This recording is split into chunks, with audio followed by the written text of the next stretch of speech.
নমস্কার, আমি রিঙ্কু হেসেলের ইতিকথা থেকে সবাইকে স্বাগত জানিয়ে আজকে ভিডিওটা শুরু করছি। ঘরোয়া পদ্ধতিতে কিভাবে আবির তৈরি করব চলুন দেখে নিই।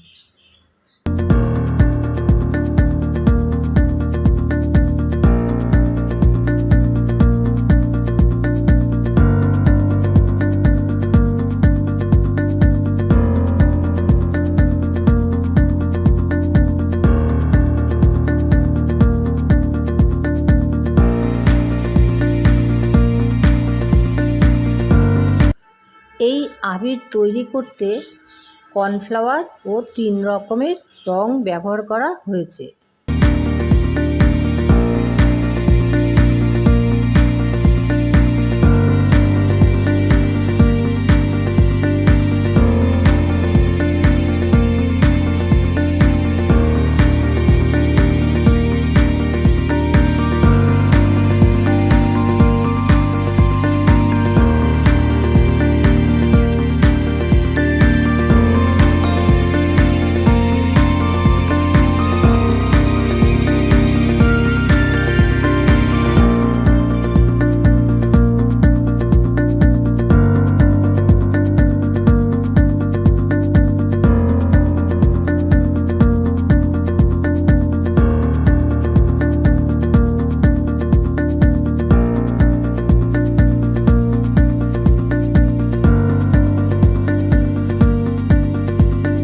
বন্ধুরা, এই রঙগুলোও আমি ঘরেই বানিয়েছি।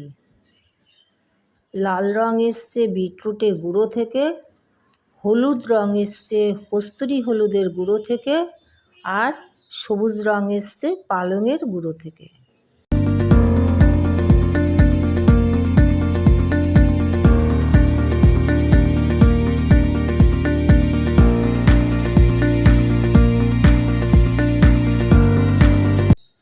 ভিডিওটি ভালো লাগলে লাইক, কমেন্ট, শেয়ার করতে ভুলবেন না। আর চ্যানেলটিকে সাবস্ক্রাইব করে পাশে থাকা বেল আইকনটি প্রেস করে দেবেন।